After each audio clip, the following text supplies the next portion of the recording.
Welcome বন্ধুরা। আসন্ন 2026 সালের পশ্চিমবঙ্গ বিধানসভা নির্বাচনে নির্বাচনী দায়িত্ব পালনের সময় ভোট কর্মীদের চিকিৎসা সংক্রান্ত সুবিধার বিষয়ে একটি গুরুত্বপূর্ণ বিজ্ঞপ্তি জারি করা হয়েছে পশ্চিমবঙ্গ সরকারের স্বরাষ্ট্র ও পার্বত্য বিষয়ক দপ্তরের থেকে, যেখানে পরিষ্কার বলা হচ্ছে যে নির্বাচন কর্মীদের জন্য ক্যাশলেস চিকিৎসা পরিষেবা দেওয়া হবে। কারা পাবেন, কিভাবে পাবেন, সমস্ত কিছু ডিটেলস এই ভিডিওতে আলোচনা করব। তো চলুন বন্ধুরা, ডিটেলস দেখে নেওয়া যাক। দেখুন বন্ধুরা, যেখানে বলা হচ্ছে যে রাজ্য সরকার সিদ্ধান্ত নিয়েছে যে 2026 সালের বিধানসভা নির্বাচনে নির্বাচনী দায়িত্ব থাকা কোনো কর্মী যদি অসুস্থ হয়ে পড়েন বা কোনো দুর্ঘটনার সম্মুখীন হন, তবে তাদের বিনামূল্যে চিকিৎসার ব্যবস্থা করা হবে, যা হবে সম্পূর্ণ ক্যাশলেস। এখন প্রশ্ন হচ্ছে, কারা এই সুবিধা পাবেন? নিম্নলিখিত ব্যক্তিরা ওয়েস্ট বেঙ্গল হেলথ স্কিম 2008 এবং ক্যাশলেস মেডিকেল ট্রিটমেন্ট স্কিম 2014-এর তালিকাভুক্ত বেসরকারি হাসপাতালগুলিতে এই বিশেষ ক্যাশলেস চিকিৎসার সুবিধা পাবেন।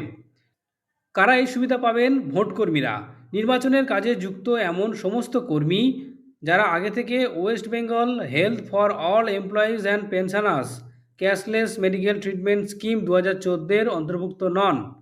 দ্বিতীয়ত, বেসরকারি কর্মী, নির্বাচনের কাজে ভাড়ায় নিযুক্ত গাড়ি চালক, ক্লিনার ইত্যাদি বেসরকারি ব্যক্তিরাও পাবেন।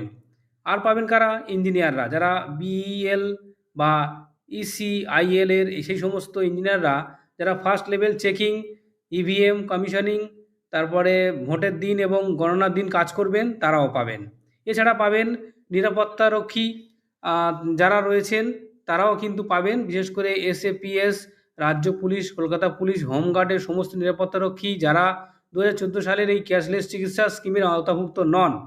এছাড়া এই সমস্ত সুবিধা পাওয়ার জন্য যে নিয়ম রয়েছে বা শর্ত রয়েছে, সেগুলি কি? সুপারিশ প্রয়োজন। এই ক্যাশলেস চিকিৎসার সুবিধা পেতে গেলে সংশ্লিষ্ট প্রশাসনিক কর্তৃপক্ষের, যেমন জেলা নির্বাচন আধিকারিক, পুলিশ কমিশনার, পুলিশ সুপার বা রিটার্নিং অফিসার একটি নির্দিষ্ট ফরম্যাটে সুপারিশ করবেন। তালিকাভুক্ত হাসপাতাল কোথায় পাবেন? শুধুমাত্র রাজ্য সরকারের হেলথ স্কিমের আওতাভুক্ত বেসরকারি হাসপাতাল বা স্বাস্থ্যকেন্দ্রে এই সুবিধা পাওয়া যাবে। স্কিমের বাইরে যা খরচ হবে তার জন্য খরচ কারা বহন করবে? চিকিৎসার এমন কোনো খরচ যা এই স্কিমের নিয়মের বাইরে, তা হাসপাতাল এবং রোগীকে নিজেদের মধ্যে মিটিয়ে নিতে হবে। বিলের প্রক্রিয়া কেমন হবে? হাসপাতালগুলি চিকিৎসার বিল সরাসরি সেই কর্তৃপক্ষের কাছে পাঠাবে যিনি চিকিৎসার জন্য সুপারিশ করেছিলেন। কর্তৃপক্ষ তা যাচাই করে রাজ্য সরকারের ফান্ড থেকে বিল মেটানোর ব্যবস্থা করবেন। পোর্টাল ছাড়াই বিল, যেহেতু এই কর্মীরা সরাসরি হেলথ স্কিমে নথিভুক্ত নন, তাই WBHS পোর্টালের মাধ্যমে বিল তৈরি হবে না। তবে বিলের হিসেব সম্পূর্ণভাবে হেলথ স্কিমের নির্ধারিত যে রেট, তা অনুযায়ী নির্ধারিত হবে। এর সম্পূর্ণ খরচ রাজ্য সরকার বহন করবে। এখন প্রশ্ন হচ্ছে, হাসপাতালের তালিকা কোথায় পাওয়া যাবে?